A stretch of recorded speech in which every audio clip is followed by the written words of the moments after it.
What do you want? What are we gonna be talking about? Yeah. And when are we? So, first, obviously, we're going to do your background, talk about your business, right? Your kids and whatnot, to get into it. And then I always allow the guests to highlight whatever like big topic they want to discuss. And then I've got some throw questions I throw up there that I ask everybody, and then we just kind of roll. Obviously, we'll roll because that's what we do. But really, those are the main things I want to hit upon to get the value out of what I'm doing for this series, but for yourself as well. So why don't we start there? Let's start with your background. You said obviously you started in the industry in '08. How did you get there?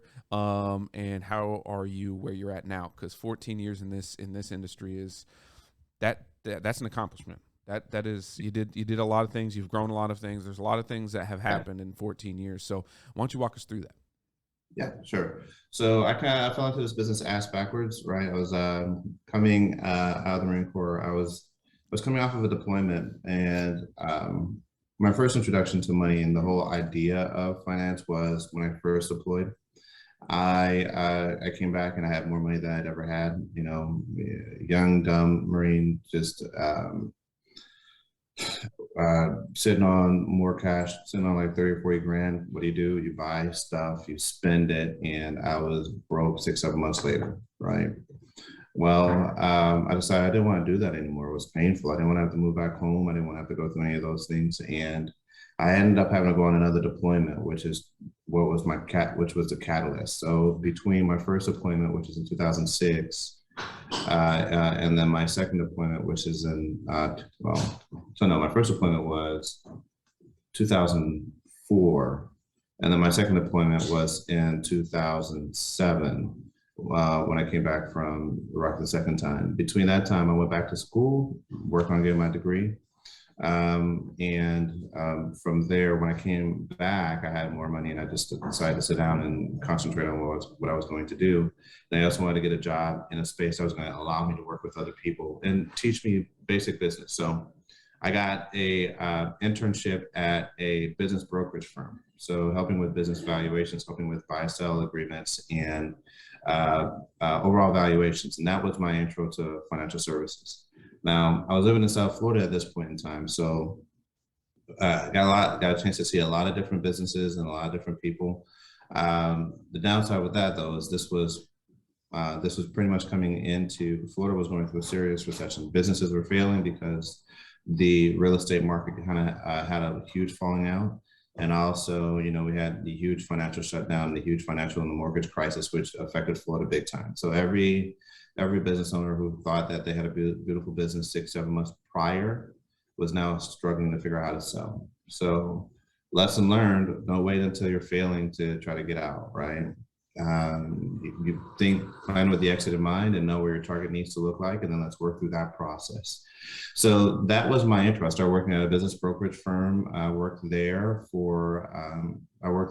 after I got married, and then until I moved here to the great state of Texas, which was in July of 2009. So a little bit over a year and a half. And then from there, when I moved to Texas, with that experience, I wanted to go and continue to work with business owners. But the best way of doing that really was through life insurance, right? Talking about buy-sell agreements and retention agreements and golden handcuffs and things of that nature. So I started working at an insurance company. I got hired on at a fraternal insurance company, worked there for 5 years, cut my teeth on insurance, you know, dialing for dollars, getting out there to networking groups and telling, hey, everyone, my name is Bill Simonet, but my differentiator was, I'm Mr. Tall, Dark, and Handsome, but you can call me Bill. You know, the only tall person in the room, right? So Yeah, exactly. So I used that, and it helped me grow and establish a name for myself. And I just got proficient with planning, right? So I started working with regular consumers and retail client space, private client, on first on their basic needs, and then I went through the CFP program. Once I got my CFP, then it was full steam ahead. I left Modern Woodman, or I'm sorry, I left that insurance company in 2013. Launched my RIA. Initially, I contracted and partnered with a broker dealer, an independent broker dealer. in December 2013, and then the following year, I went full RIA. So I had the RIA launched in 2014. But through all of that, I had every single aspect of the business, right? So I saw the alternative sales side. I've done the valuations. I did the dialing for dollars, the insurance.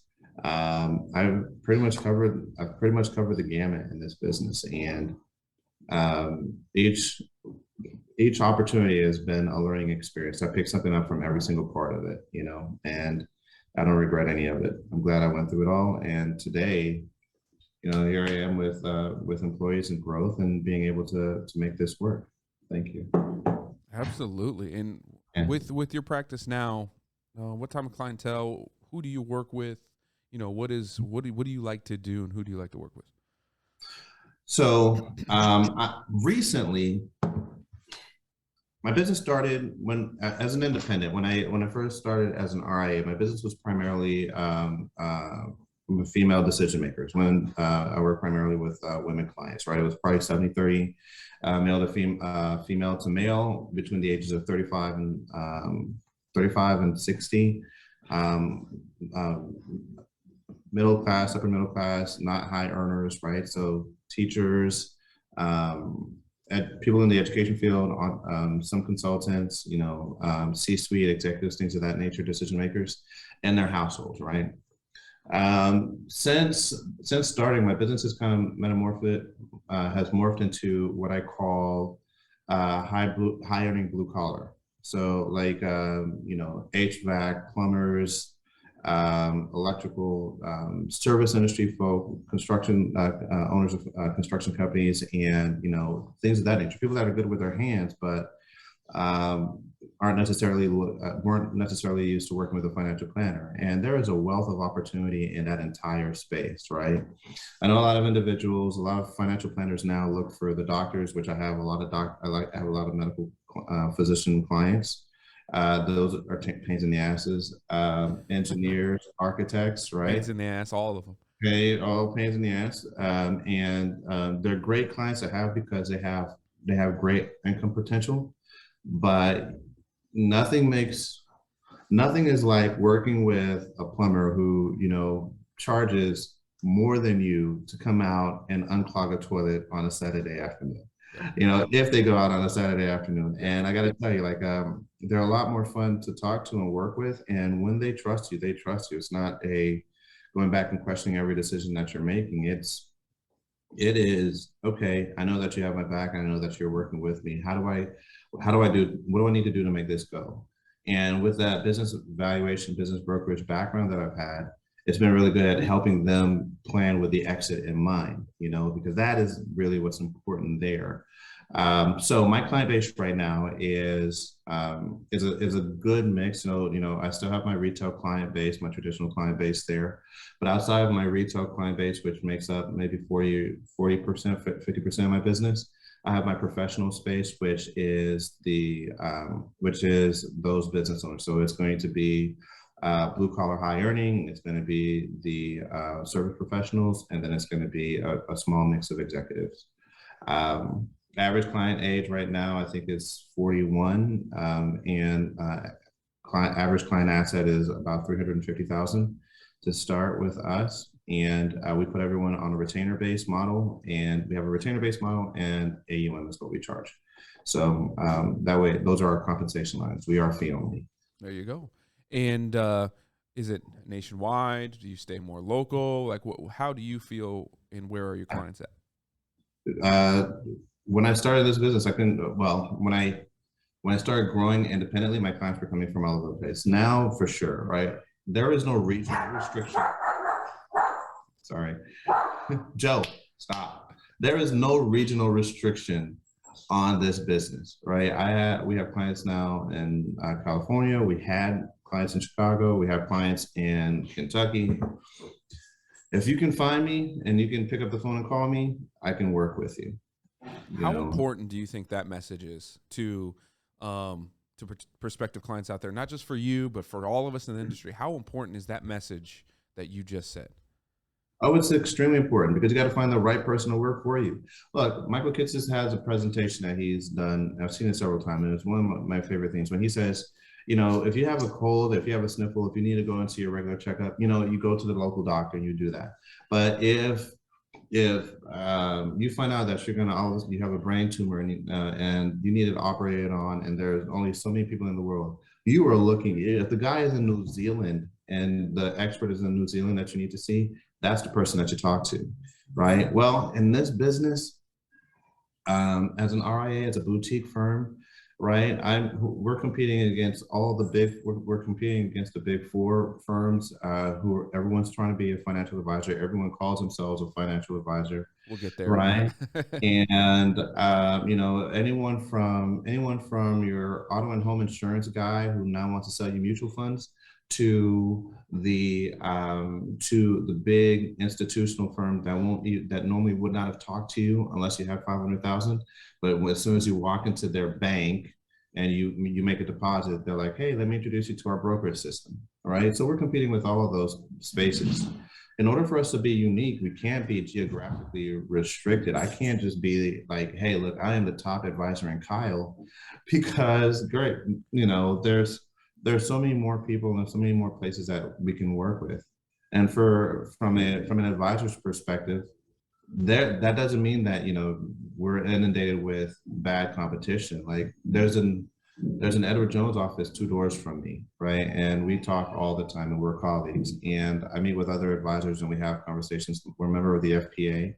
That's not to say that we can't communicate, we can't work locally amongst the same group, but your clients don't have to just come from your local market. And I think for an advisor's perspective, especially if they're struggling in today's day and age, that's something to consider. Where are your client, what type of client do you want to get? And do you need to see them face to face? Do they need to be a person that you sit down with day to day in order to make that work? I would hope that the pandemic has taught a lot of advisors that you don't necessarily need to be face to face. We don't necessarily need to shake hands and kiss babies and politic in order to gain trust of our clients, right? As long as we're doing the work that we need to do and we can deliver, you can find your clients all over the place. A real world example is right now, one of my clients asked me about her sister who lives in China. And I'm doing research on would I be able to work with her sister, what the time zone difference looks like, and what the requirements are in a situation like that. Because her sister, they trust each other. And her sister was like, well, here's my guy, and I'd love for you to work with my guy. They live in China, right? Yeah, right. And there's an advisor that's on the speaker circuit, or who was on the speaker circuit, who I think lives in Australia but has clients all over the United States. So geographic, if we try to pin ourselves down to geographic restriction, then we're doing nothing but hurting ourselves. I think so. And I think as planners, we don't, not me and you, but you look at Twitter and all of that stuff. We fight Yeah. each other on fees. We fight each other on every business model possible.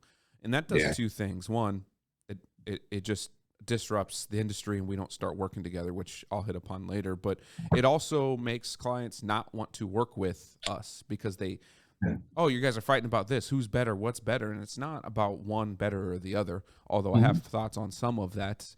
I think we should talk on that, by the way. Yes, we will. I will say that I'm gonna I'm gonna push back on that. There are some situations that are better than others. Yes. But at the root of it, if they're a good person, they're helping and they're doing the best of their abilities, I'm okay with it. There's just better ways, in our opinion, to do it. But I think you hit upon something that a lot of clients and other planners don't do, and we do it the same way as you just said. Someone in China. We've got London, Europe, and New Zealand. We're going to do the research, and we're going to figure out a way to help somebody. I'm not tied to Iowa boundary. I'm not tied to the Midwest. I'm not tied to the United States. None of that, because we're here to help everyone. Now, if we can't, then obviously we just can't. We'll do our best and we'll figure out a way, but ultimately all of our jobs are just to help people and be here, and really hit upon and be that family planner, be that person that someone can go to and say, I got this situation. We'll go figure it out. We're going to take care of you. That's exactly. And not trying to do, shady shit and all of that stuff. Is just, we're here to take care of you and we'll let you know if it's feasible or not. That's it. That's right. That's So exactly right. That's exactly right. And it's one of the biggest things in our industry. To your point, the industry is changing. Do you remember what was it? It was 3 years ago, pre-pandemic. What was the big fear that advisors had? Robo advisors, right? robos. Yep. Robo advisors are going to be coming in. They're going to take over your business, and you need to revamp and change all of your shit and your pricing structure. Yep. And if you don't do this, you're going to go out of business. Well, AUM modeling going nowhere, nope. right? Betterment has their client base. Oh, you have to worry about the advisory firms. Your custodians and your mutual fund companies competing against you. Vanguard offers a financial planning service for clients if they have a certain amount of assets with them. We're still here, right? And of course, Fidelity and Schwab and TD and all these other companies, they advertise that, one of those three actually advertises that they provide free financial planning and financial planning tools and resources on television. That's our space, right? Right. But there's always constantly going to be challenges, and that goes across all businesses, right? So, looking at vehicle models, Tesla's challenging the perception that you have to buy vehicles through a dealership. They're innovating in that space. There's no industry that's not touched by technology. There's no industry that doesn't at some point force adapting to it. And our industry is no different, especially in an industry where it requires technology. Like I don't know about you, but I'm not doing duration calculations in my head and on paper, right? And when I work on a financial plan, I'm not sitting there going through an Excel spreadsheet the whole time. Technology is a big part of that. Where we come in as advisors and as planners and partners in our clients' growth and in their financial future is the steady hand that helps right the ship, right? At this point in time, we are looking at, serious sell-off since January in the markets. I've seen it. I don't know. I'm sure you've seen it as well. We've had clients call. I mean, it went from monthly to weekly to almost daily, where clients were like, "What should I do? I'm super worried. Is this going to come back? I'm losing money." And, help me find a robo or a technology partner in that capacity that's picking up the phone and calling their clients and just calming them down and providing some self-guidance and reassurance through that, being proactive and talking to their clients. Sure, they might be sending out emails. I'm not reading an email if I just see my portfolio drop 5% yesterday and then another 5% today and then 3% the next day, right? I need to talk to somebody. Yo, what the hell is going on, right? And we as advisors, we can be honest and say, look, you're not the only one in this boat. A lot of us are going through it, but what we're doing is we're maintaining the ship. We know what your perspective and what your projections are and what we're trying to get you to. And we're taking the steps to make sure that your account and your situation is protected. What I need you to do right now is just calm down and let's work through this together. We're going to get there. Or if you have a long time horizon, well, look, this is a today thing and not a forever thing. Having those kinds of conversations. Actually sitting down with the client. That's not, hey, well, let's go ahead and sell this and buy that. It's not an automated email that comes back and says, we just rebalance your portfolio. Great. That's not a solution. That doesn't keep me calm, right? So we've been getting that call. I've been getting those calls and we've been able to hold on to our clients. We've been able to keep them from doing sell-offs, from moving their accounts, from panicking.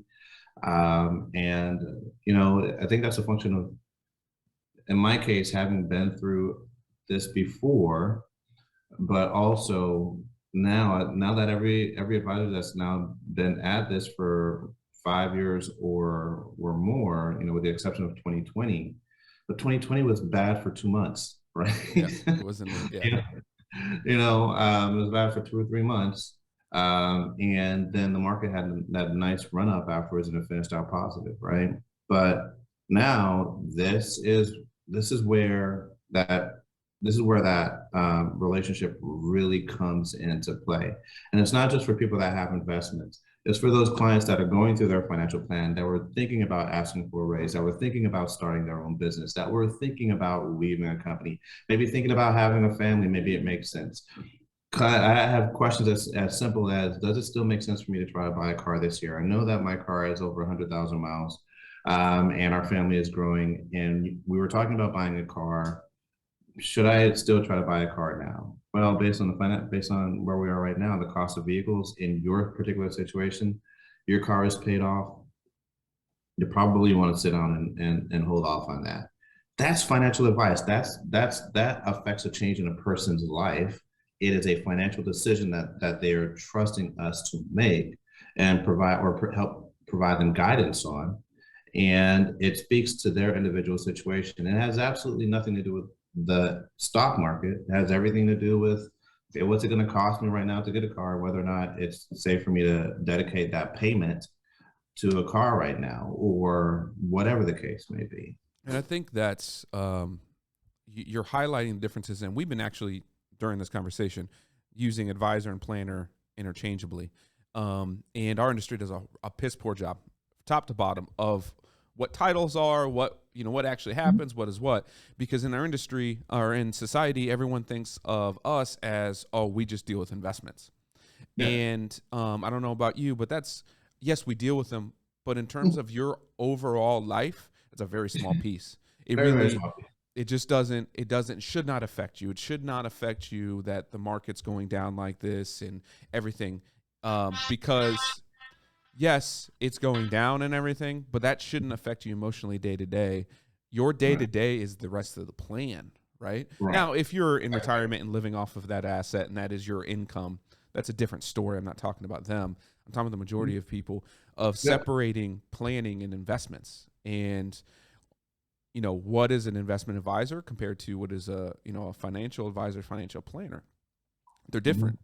Majority of our day is spent speaking to people, educating people, and more of the art and relationship side. That's planning. That's not anything to do with investments. That's right. And if people focus more on that, by people I mean planners and advisors, that's Absolutely. where you'll see the change. That's why and we'll get into people's models and what we think is best or not. The AUM side will never die because of the investment management piece. Will it That's change? Has it changed? Yes. Has it dwindled? Have we even thought about getting rid of it and just doing flat planning? Yes, but it won't because of that investment right. side. Whereas, retainer or, fixed monthly, whatever you want to call those, that to me is going to start growing a lot more. That piece will affect more people day to day than anything on the investment side will do, because that's going to grow, 5, 10, 15% a year. Whereas I can effectively change your root cause with planning, whether that's savings, cost, don't buy a vehicle this year, buy it next year. How much money could that save someone? Theoretically, we won't know, but that could be a $5,000, $10,000 difference just because of waiting. The overall value of planning is 3 to 5 fold, right? The opportunity cost versus the action items that a client can take, right? Helping a client understand when and how. I've helped people ask for raises and figure out how much how much they should ask for. That's an ongoing cash flow scenario. You're spot on, right? Planning is the value. Planning is the long term and the deep value. Now, for the talking about models, when I started in this business, I didn't know which model. I didn't even know what the hell I was supposed to charge, what my hourly rate was going to look like. What the hell? I don't know, right? I I knew I didn't. I knew I didn't want to do hourly because I didn't want to sit there and have people not call me and be afraid of getting nickel and dime. I also right? didn't want to track them all. I didn't want to track all the hours and that stuff. Too. I didn't want to do that's that. a pain in the ass. No, I'm not doing that. Right. I mean, that shit sucks. Yeah, absolutely. And then project based, and then from project based, I went retainer. I tried AUM only, and it was like, okay, only work with me. There's originally when I named the company, it was Simonet Wealth Management, right? And you know what I found out? The word wealth terrifies people because they're like, I don't know what wealthy is, right? Do I have to be wealthy to work with you? How much do I need to have to even be on your radar, right? Like, I can't afford a financial planner. Well, you can afford a cell phone, you can probably afford us, right? Yeah, and it's like And they were worried, well, I don't want you telling me that I can't have my cup of coffee anymore. I was like, Mm-mm. that's not my job. If somebody were to walk into my office or walk into my house and be like, well, you need to cut back on your cups of coffee and you'll save X amount of dollars a year, I'd tell you to get the hell out of my house. You know what I mean? Like, thank you, but no thanks. Right. That's not advice. That's you trying to dictate what my life is supposed to be. And there is a big difference there. And they're, like, they'd be like, okay, well, if you were to cut back on your coffees and put that into the market, great. There's no guarantees there. Whereas planning and figuring out how to charge and figuring out the value of advice, what I ended up doing was breaking up my services from a business perspective, right? So take my planner's hat off, put my business owner's hat on. What services exactly, what planning areas do I want to work on? I took those areas and I looked at how much time did it take for me to do different things. Then from there, I broke it up into how I was seeing my clients, right? There were those people that are just not coming out, right? Fresh from college, maybe coming off of a divorce, maybe just now starting out in the working world, first time being exposed to a 401k, maybe young families, whatever the case may be. That's the fundamental package. They have core needs. They need to know where their net worth is, and they need to make sure that they're protected.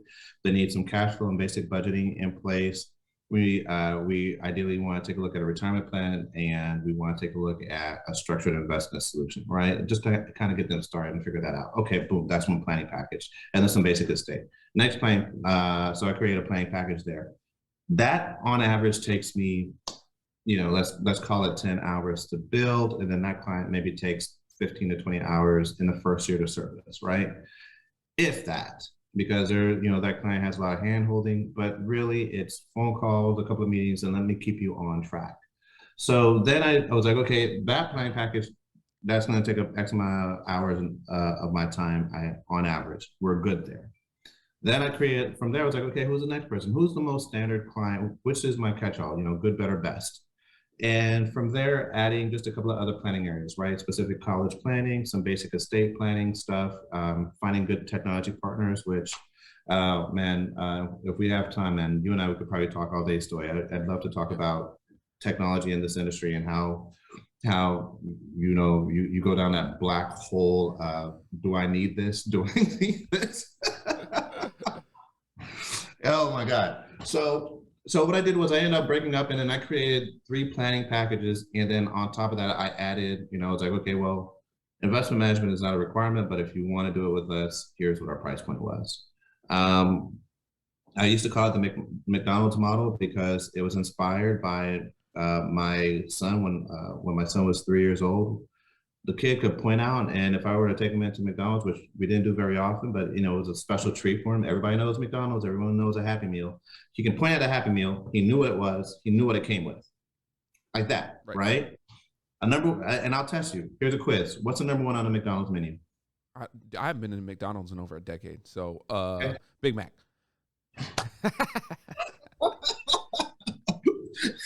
And a meal comes with what? Oh, you got your sandwich, a meal, and a drink. And if it's a Happy Meal, got a toy. Always got a toy. Yeah.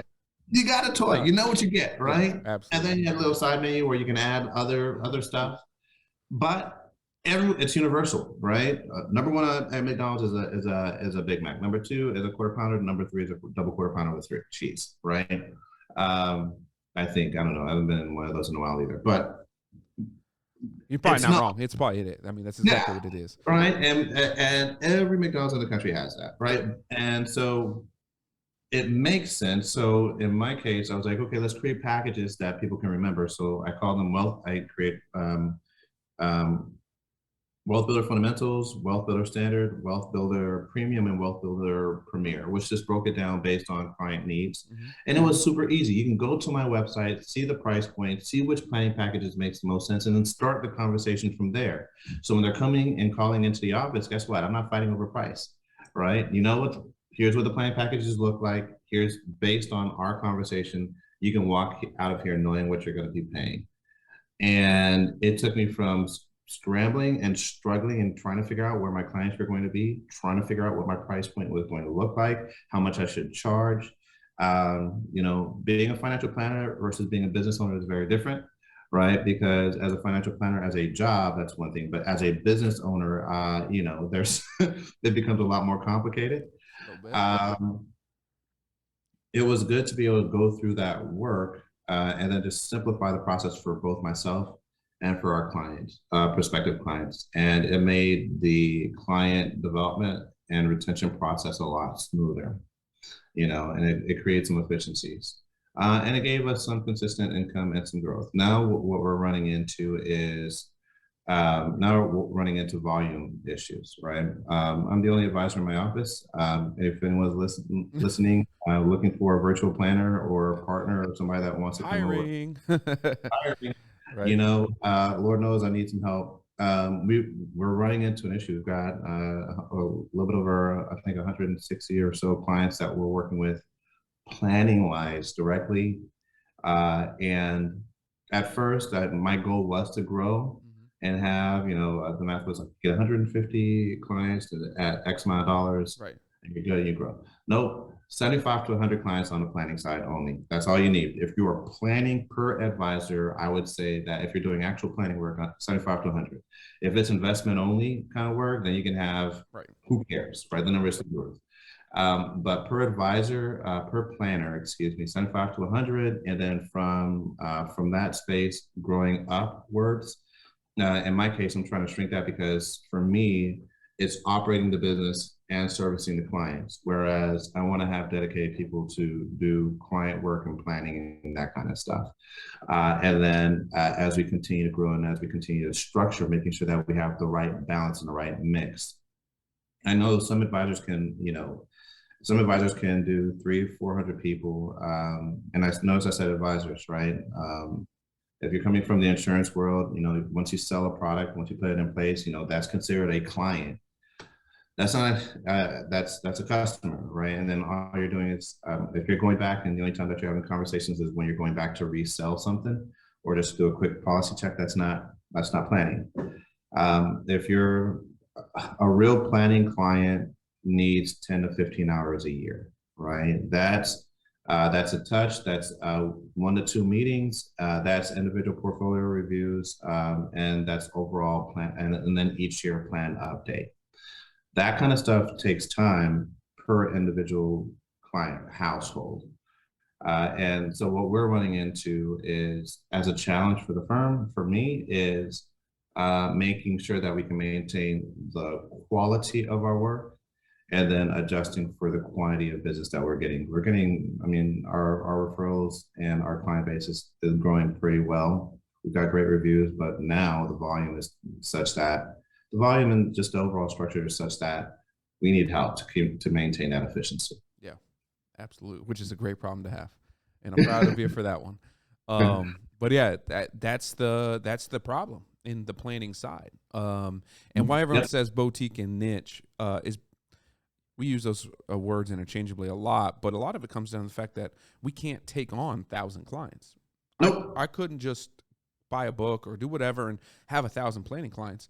The onboarding would take 2-3 years, let alone the upkeep and everything else. And I Really. believe that a lot of people forget about that, and a Mm. lot of advisors don't know that. Yeah, yeah. And if they did, then industry is a lot different, right? Oh, yeah. There'll be a lot more, and this is one of my questions I ask everybody of, why do we not do more partnerships within all of our firms? Why do we not help each other more so than, yes, advice or, hey, check out this software, this is what I'm doing, here's some best practices type stuff? Why are firms not partnering even more so together to help with these offset things? And I say it that way is because if we are boutique or niched like that, we don't have the operations room that a Fidelity or any big giant RIA will have. Yeah. However, there's a lot of cross things that we could do to enhance that ability. Why do you believe RIAs and specifically our independent niche boutique stuff do not partner more than they are currently? I think it's because it's twofold: fear and loss of control of the client. I can speak to both because of experience in both cases. So you're spot on. And part of one of the reasons why we're addressing this, we've said that we're not going to take on clients, right? But then if you start taking on clients, you're going to get to a point where you can't grow. And then you're going to have to go back and hustle and all those things. There's a firm here that I had, the advisor is a friend of mine. We've been going back and forth. And to your point, I want to work with him, but he's with a captive insurance company, right? And in partnering with him, let's say, hey, this client would be great with you, but we're going to manage this aspect of it. I know that that particular insurance company, at some point in time, he's going to leave and he's going to follow this path. But when he does that, what happens to that client? Who takes over that insurance policy or that annuity or that whatever portion of that plan that I recommended to them? I've had clients that I've referred out or worked with other advisors who've then brought on or got a license or were promoted within their companies. And then they're now challenging or taking over or providing advice that's contrary to what we had recommended, because I like to follow the doctor prescribe model, and then you're the pharmacist, fulfill the order kind of deal, right? In that partnership and in that space, because I feel like since I don't offer products, I do want to have partners I know are trustworthy in that space, because simply because you sell insurance doesn't mean you're a terrible person, right? I know a lot of really good insurance advisors and people in that space, Right. but stay in your lane, and I think that for me, that experience kind of started me on who and how I can work with someone. Now, finding another true RIA to work with now begs the question. If I'm going to work with you, if I'm going to partner with you as an RIA, this is my scope and my space, right? My scope and my space, my strength is planning, development and work for some complex cases, working with business owners. What I'm going to do is, because we're looking at growing in that space, let's say our retail or consumer type clients, above or below a certain point, I'm going to send those over to you. Now, that being said, it would be great if you have clients that are in this level of complexity in this space that you can send to me, or at least outsource some of that work to me, because that's what I was thinking, and I love that idea. Okay, let me outsource that part of the work to you. You do that work.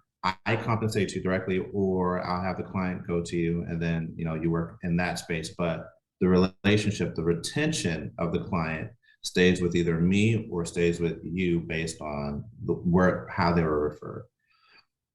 Until that section gets cleared out, it gets really, really difficult to send a referral to an outside advisor, especially, and including one where there's a lot of overlap, right? So if there's another RIA here in town who, and I guess this goes back to where we started our conversation, right? Like, does it have to be local? No, and this might be one of the reasons why. Yeah. If there is another advisor, right, that's around the corner, I don't know if that client is, especially if somebody's walking into the office, I don't know if that client has gone and interviewed with that advisor as well to know whether or not that's someone that they want to work with. So there's a little bit of fear there in that if I send a client elsewhere, and maybe I have a good working relationship with that person, if I send that client elsewhere, will that be reflected poorly on me if that client has a bad experience? And that's something to be afraid of. So in both of those cases, I've had situations like that happen where I've referred a client out, or I sent them to someone that I thought was working well in a space, and they just didn't click well. They just didn't meld. And I'm not one of those advisors that's like, okay, here's 3 people on this list that you need to call. Right. You came to me as an expert. I don't want 3 people. I'm not going to call 3 people. Who do I need to talk to for this? Right? Like, that's what I want. Right? Point me in a direction. Say that's where you want me to go. This is the person that can handle it. All right. Give me your highest and your best. I've done that with some of those partners and some of those referrals, and either the relationship was bad or the client didn't follow up and follow through. And that reflects poorly on me. And so it was like, okay, look, I'm going to put the contact. So now what we do is we do a direct introduction, and we get the appointment scheduled, and we try to get it done here in our office before they walk out the door. So in my opinion, the 2 reasons why is that one, fear, right? Fear of what happens to that client outside, and loss of client control, which in essence, they may be the same thing. Yeah. What are your thoughts? I agree wholeheartedly. That's why our business model is more of in we're trying to change the word family office. In our industry, we know what it means, but Yeah. in the public, no one knows what it means They had unless no you idea. have No. one, right? Yeah. Because what you just said is essentially a family office-esque type situation, That's right? right. Um, for example, when we have a business client that needs valuation, aside from using a quick software, if it gets detailed, I'm going to reach out to Bill and say, hey, Yep. this is what we got. I need help. Okay. Our client comes in, we get you on video, we knock it out. We're one team, right? Yeah. Client Yeah. knows that you're an expert in this field, might have your own business, doesn't matter, but it's coming from their location of this family office, right? Black Mammoth Yeah. is in control. They hired Simonet Financial Group to do this aspect, right? That's right. That's a family office. That's what they do. Yeah. Now, Yeah. some of them will have it internal and stuff like that, but that's what a family office is, and that's, I believe, where the industry is going and should go because of I what agree. you just said. There, we can then have true partnerships and relationships because it's your client, you're running it, and we're just here to aid in that situation, right? And Yeah. that's where, so yes, I agree. It's the fear. I think the third part would be a lot of newer advisors, planners, whatever the hell you want to call them at that point, try to do everything. We went through it. Right. Oh, I'd do everything, yeah. right? And so if Who you, wants to do that? I mean, we used to when we were young. Now I'm Yeah. like, no. I don't, Yeah. not my lane. I don't want to do it. Yeah. Once you can get over that, then Mhm. that fear, I think the fear gets dwindled.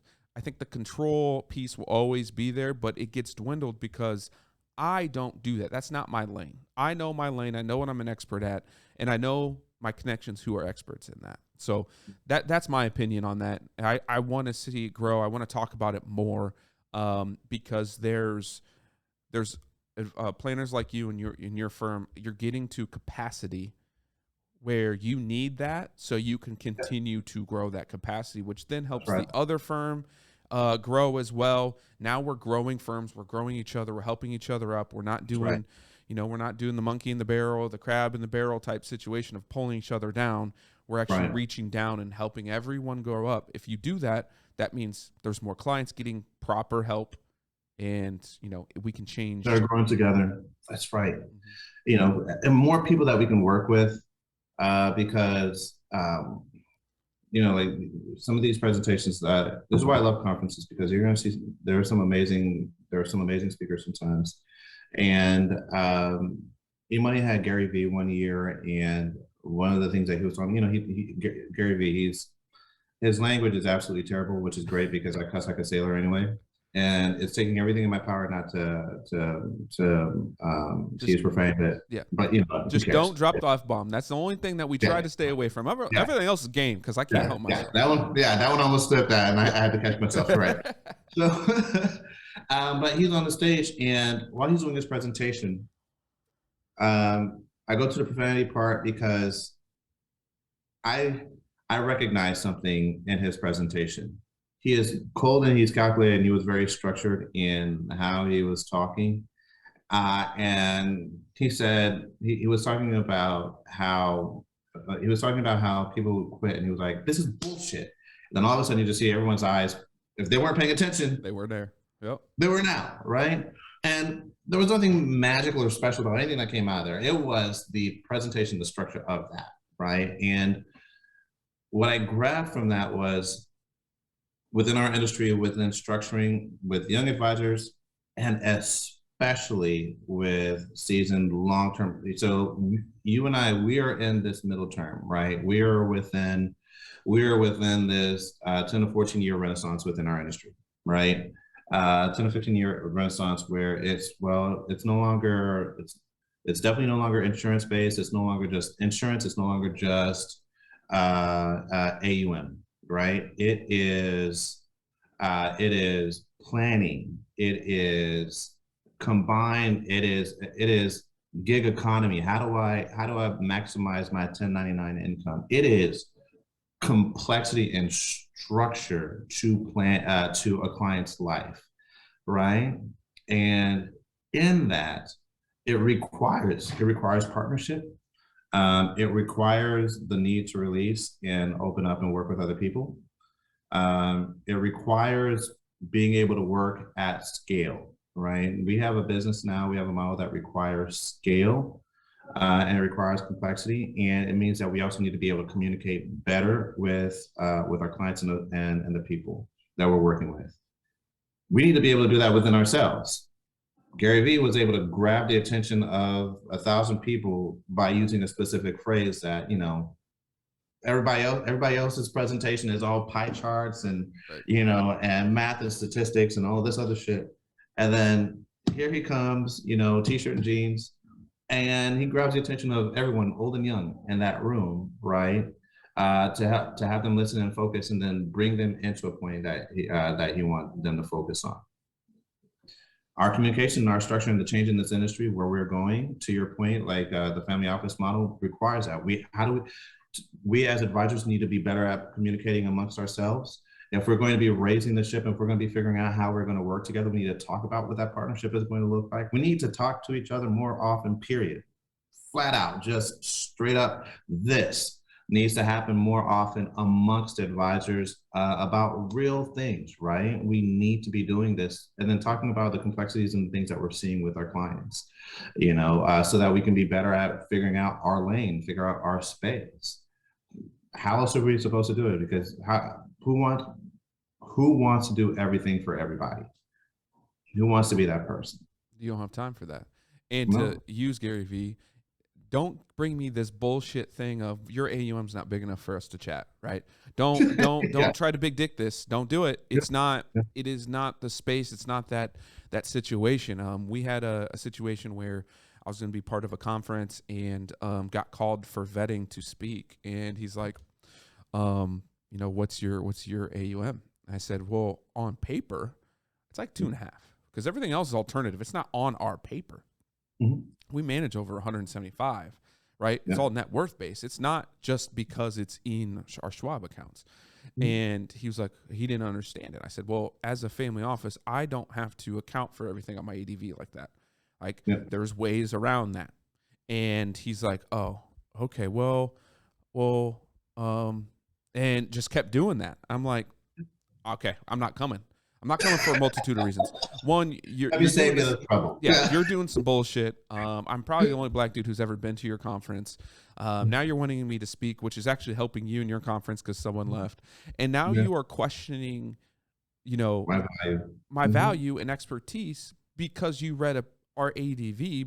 By the way, if you didn't know, we're going through the middle of an ADV because I've got to deal with the state of Iowa. So like you don't know anything just because you're reading a piece of paper with a number, and that number is really irrelevant. I don't give a shit whose AUM is wherever you are. That doesn't Yeah. give me any story. And so This I, means you can gather assets. That's yeah, all. that's bullshit, right? All of that's bullshit in our industry, and not everyone, old white dudes still base upon your success on that. And Yeah. that is a part of our industry that has to die. It is not dying, but it has to die because look at us, right? This series is about Black CFPs. And there's maybe like 12 of us. I mean, there's I don't even know, like less than 4% of CFPs. I don't know, it's some stupid Yeah. number, which is really, really low. And we're all spread out everywhere. Everywhere. And Absolutely. not saying that we feel alone or anything, but we all have the same battle. And that battle is old white dudes in our industry, and we're creating change and disrupting, and they belittle us to people because maybe our AUM's not big enough, or because he Our calls target himself, client base. yep, Mhm. clientele base, or he calls himself tall, dark, and handsome. Whatever it is, Yeah. they attack that. So that's how I feel about that bullshit. But I do have another question that I always load up, and that is, how much of your client base is black or is a minority? I knew this was coming. Yeah, absolutely. All right. Let me preface this by saying it is a it is a it is a challenge. It's a reward and a challenge at the same time. Not very many. In terms of Black people, of the clients that we work with, uh, 4, 5, 6, maybe people of color, Black people, minorities. We have Asians, we have Hispanics, probably 10 to 15%. Now, why is it because I haven't concentrated or tried to go after that market? No. When I started this business, as I mentioned before, my client base grew organically in one market. But initially, when I started this business, I wanted to work with people of color. I wanted to work with Black people. There isn't, and I specifically wanted to work with Black people. I wanted to work with Black professionals, and so I joined several organizations and tried to focus on that space. And I have found this way that it is not how, unless you are in a major metropolitan area with a thriving Black community like Washington, Atlanta, Miami, LA, there are a few other communities in New York. If you're not in one of those communities with Dallas, if you're not in one of those communities with a thriving, growing Black population, it is very, very difficult to grow in that space because, in general, the Black community does not see us or does not see wealth advisors and financial planners in the communities in which they're growing up or in the communities in which they're operating in the first place.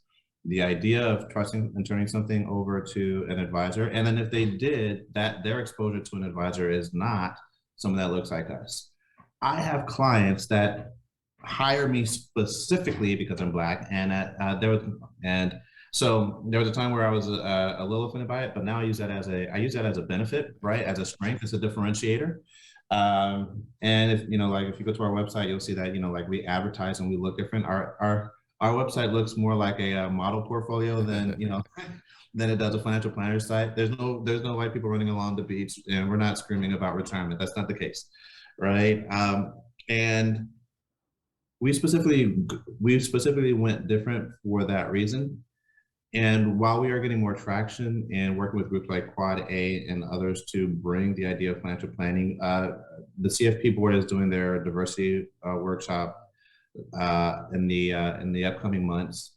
And I was at the Risk Allies conference, and one of the things I talked to them about was getting at HBCUs, getting onto the campus, and then introducing the financial planning curriculum. And I sat down with a gentleman, and he was like, "We want to hire more Black people." I was like, "Yeah, that's great. Do you know what an HBCU is? Have you been to a historically Black college or university?" He was like, "No, I've never heard of that." I was like, "Here's a real world example: Texas Southern University versus Texas Southern University and Texas A&M University are about 45 minutes apart from each other. If that, they're fairly close. They both have thriving financial planning programs. One is predominantly Black. One is at an SEC school, like a Division I school. They have their job fairs around the same time. Guess what? Guess who gets all the big names and guess who doesn't? Yep. Right? As an example, real world example, right? So these people, Texas Southern will get all the insurance companies, and Texas A&M will get everybody. That challenge, that thing right there, first and foremost, makes it difficult for there to be more of us, more Black people in the industry. The second part of it, and I think the bigger part of it, is representation within the community, Black, white, or otherwise. There needs to be, if we want to grow in terms of having more Black and brown clients, offices and examples and experiences need to be inside of Black and brown communities. Because it just becomes too much sometimes from a business owner's perspective. It becomes too much of an uphill battle to try to make your job to educate and inform and retain a client who just doesn't have the exposure or the know-how. Not know-how is incorrect, but just the willingness to participate in the financial planning space like that. And we know that Black people, we know that people of color want to, and they seek guidance, but only amongst people that they trust, that they know, care, and trust. And oftentimes, if I'm working at a 9-to-5 job, I'm barely able to survive. And the fear that I have is, if I've given you some extra money, how the heck am I going to grow in this other space, right? Which is the thing that we have to talk about with all of our clients. But within that community, I mean, cultural differences are real, right? Cultural differences have to be addressed. I can go into that community and I can have that conversation. I can spend my time there. But if I try to build my business there, I wouldn't be in business today. Now I have the ability to grow, and saying it again, we are hiring. Right? Now, at this point, having a person that's dedicated and able to go into that space and be able to actively market and then build while we continue to grow, now that we have that solid base, is absolutely something that is important to me, and it's a conversation that I have on a regular basis. It's absolutely important. But no, our client base is not. I don't have a large client base with minorities and people of color. Same. And that goes for a lot of Black minority CFPs that I know as well. It's the same. Everything you said was 100% spot on. Did not miss at all. I would allude and add a little more of one, how we look. Usually, this is our podcast, but usually I'm in a 3-piece. Yep. I've been told. You're the only person that you're the only person that I feel I can compete with in terms of style and dress. Right? When we get together, man, we look good. We'll shut it down. I promise you that. But I've been told that that's intimidating to the Black community. It is, yeah. Absolutely. They currently, to the day, and I'm doing a lot this month of yelling and this will be my second point of being loud of, we're taking clients. We're taking everybody. That's what we do. We help. This is what we're here for. Just because I have a big truck and I wear a 3-piece suit and I have a podcast and it looks like, we're not taking on clients and we only work with wealthy people. That's complete and utter bullshit. Yeah. Right? Yeah, absolutely. Thank you, Gary Vee. I'm gonna start using that a lot more. It works. Complete and utter bullshit. And that's a big part of it too, I believe. Is the fact that they think we're successful, we don't want to work with them, or they don't have enough assets or something. There is a barrier to entry, absolutely. And like in terms of like we have internal biases. We're human beings. Everyone has a bias. My vision of a financial planner is not what you and I look like. Like even being in this industry, at this point in time, while it is changing, the concept of financial planning and a financial planner, and I will give kudos to some of the big firms now where when they're advertising, they're using more diverse looking people. Right. Finally. Yeah. Right. Which is nice. But we don't think the idea of a financial planner isn't what you and I look like. Right. It's not sitting down at not even just at the coffee shop. Sometimes it is, look, let me meet you, not just at your office. I think this might be a conversation that we need to go have at the bar. Let me sit down with you really quickly. Let me walk you through what we're talking about here. This is simple enough, and meeting our clients where they are, meeting our clients in their space, not just in their space, but, at their level of comfort, which we have to do. And communities of color need that. They do.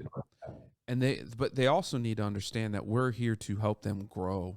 And so we're going to start comfortable, but we're going to move you to uncomfortable, because if you don't, you're not going to grow. Right? You're not going to grow. Yeah. And that's a message that we use a lot of. Yeah. Our office is on the 5th floor, nice office building. I'm bringing you here for a few reasons. I need you to be uncomfortable. I need you to understand where we're at, where we're coming from, because we can help you. Right. Yeah. And we don't mean it as a deterrent, but we mean it to be uncomfortable, because then you get your raw emotions into it. So, no, I love that piece. Then you get the truth. Then you get the truth. That's what you got to get to. You got to get to the truth. Absolutely. And planners, advisors in this space, we need the truth to do our jobs, and in order to help people, right? And so that's what you got to do. You got to push them into that. You got to push them.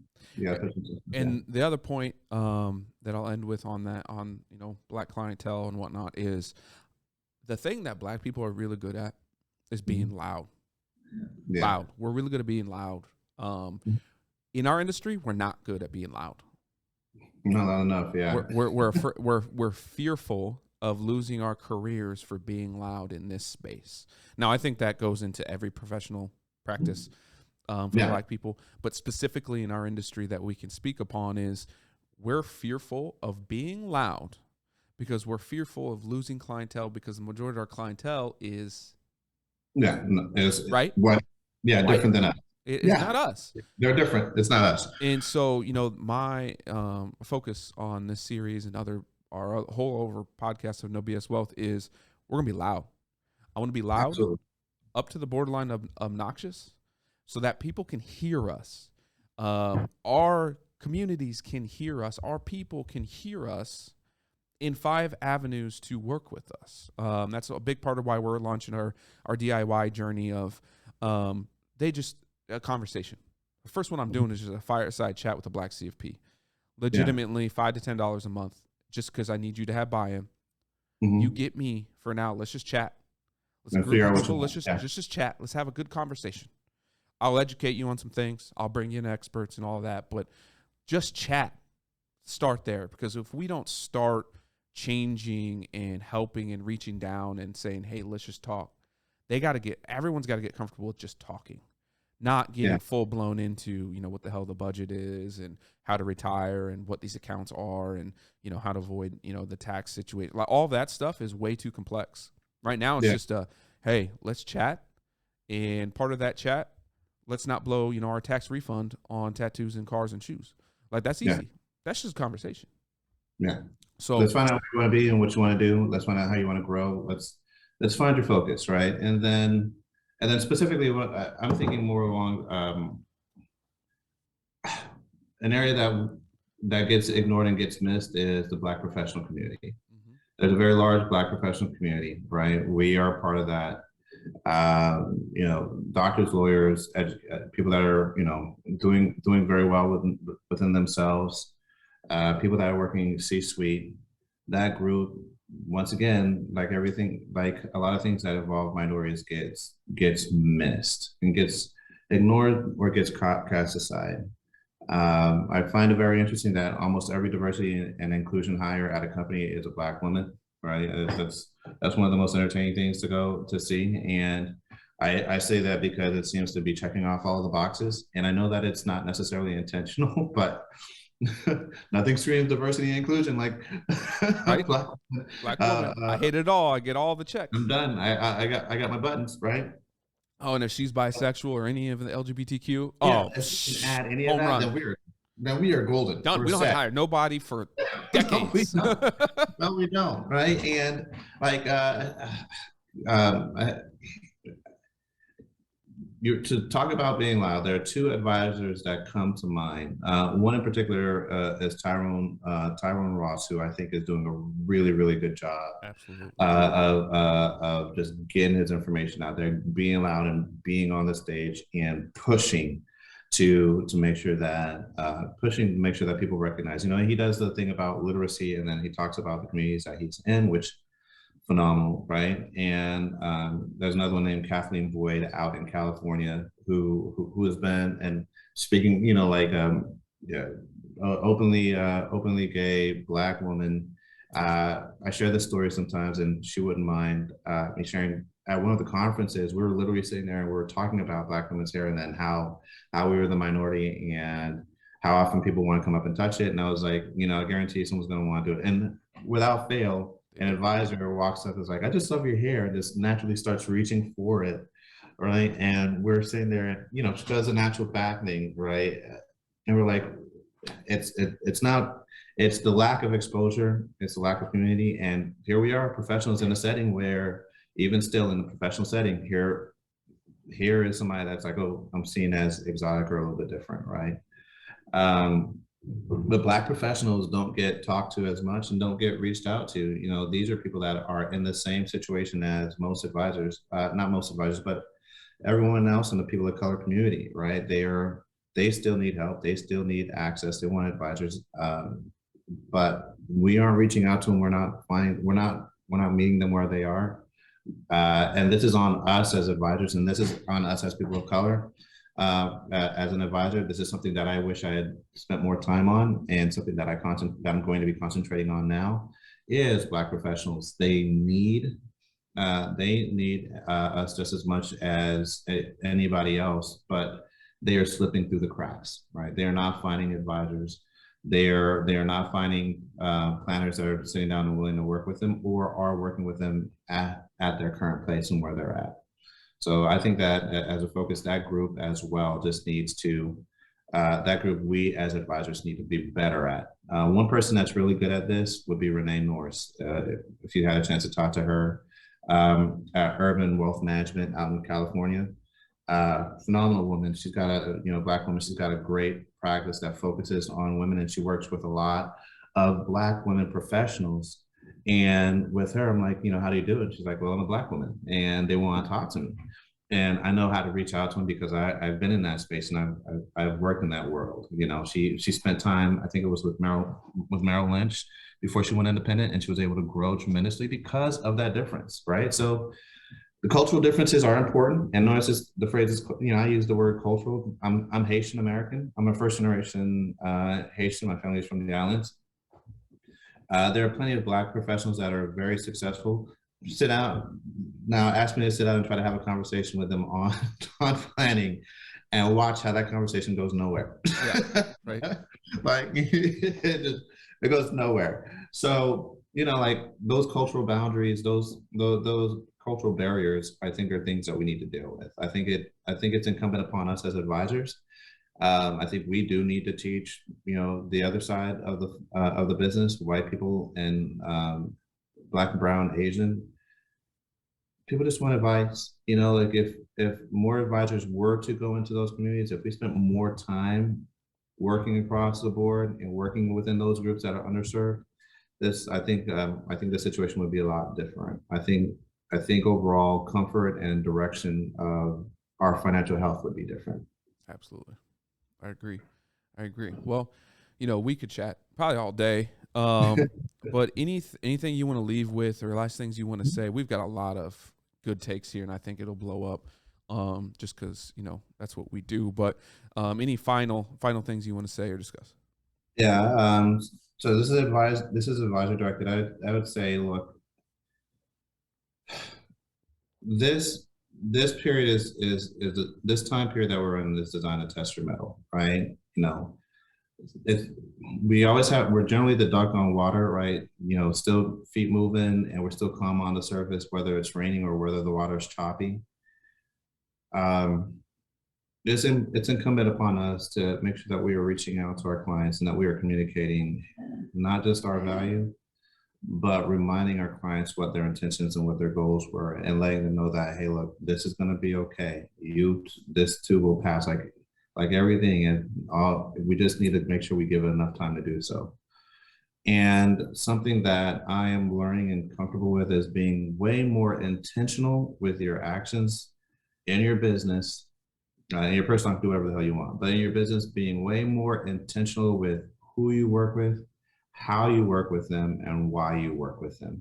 Because this business, especially in this time period, has got to be something that you have a passion and a love and a drive for. Without those things, this business gets really tiring, gets really, really old quick. Be intentional. And the last thing that I'll say to that is get out. If you're not doing so already, if you're not part of an association, Quad A is a really good one, FPA, NAFTA, whatever. Just get out, do what you need to do, but you need to be, if you're an advisor and you're doing this on your own, if you're an islands get washed over real quick. You better go out and start finding some friends in this industry, some colleagues. You need to be having fireside chats. You need to get together for a happy hour, do something, find other advisors that you can sit down and you can talk to, so that you are not going through this alone. Because this business can be extremely lonely if you're the only person in the office and you're the only person that everyone is sharing information with, and you don't have anybody else who is in the industry that understands what you're going through. Get out there and go find a partner and go find another advisor or someone that's in this space. Doesn't have to be in the exact same space, but you need to go find someone, and it is incredibly valuable and it's incredibly useful for your time and your professional growth to have a good partner, mentor, or another advisor to talk to as you're continuing on your journey in this business. Absolutely. And I'll just piggyback with be loud. Be loud. Yeah. He's saying that, be loud. And that doesn't mean just scream, literally. That means going out and finding what he just talked about. So Absolutely. we'll have Bill's information, obviously. Go to his website. We'll have contact info as well. Subscribe to No BS Wealth. This is specifically the Black CFP series. Follow us, like us, comment, yell at us. If you want to comment a lot on this one, Bill and I will be ready. we will will respond and You we'll will absolutely get a yeah, response. absolutely. And you might want to sit down. It might take a while because we're gonna get at it as well. So Bill, hey man, love the hell out of you. I appreciate everything that you're doing and that you will continue to do. And you know, we'll continue to do this. We'll have you on again. I know, because I just know that we're gonna get some hot takes and this is gonna be really, really fun. So I appreciate you, brother. Absolutely. I love you, man. Thank you so much for having me.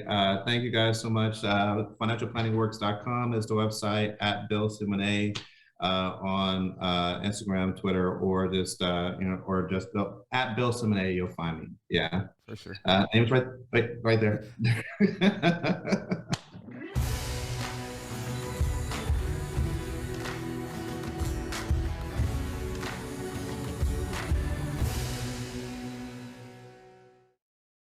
The preceding program was sponsored by Black Mammoth. Any awards, rankings, or recognition by unaffiliated third parties or publications are in no way indicative of the advisor's future performance or any individual client's investment success. No award, ranking, or recognition should be construed as a current or past endorsement of Black Mammoth. Information regarding specific awards, rankings, or recognitions is available on the Black Mammoth website, www.blackmammoth.com. All investment strategies have the potential for profit or loss. Investment strategies such as asset allocation, diversification, or rebalancing do not assure or guarantee better performance and cannot eliminate the risk of investment losses. There are no guarantees that a portfolio employing these or any other strategy will outperform a portfolio that does not engage in such strategies. This broadcast should not be construed by any client or prospective client as a solicitation to effect or attempt to effect transactions and securities, or the rendering of personalized investment advice due to various factors, including changing market conditions. The information discussed in this broadcast may no longer be reflective of current positions or recommendations. While information presented is believed to be factual and up-to-date, Black Mammoth do not guarantee its accuracy, and it should not be regarded as a complete analysis of the subjects discussed. The tax and estate planning information discussed is general in nature and is provided for informational purposes only, and should not be construed as legal or tax advice. Listeners should consult an attorney or tax professional regarding their specific legal or tax situation. Past performance is not indicative of future results.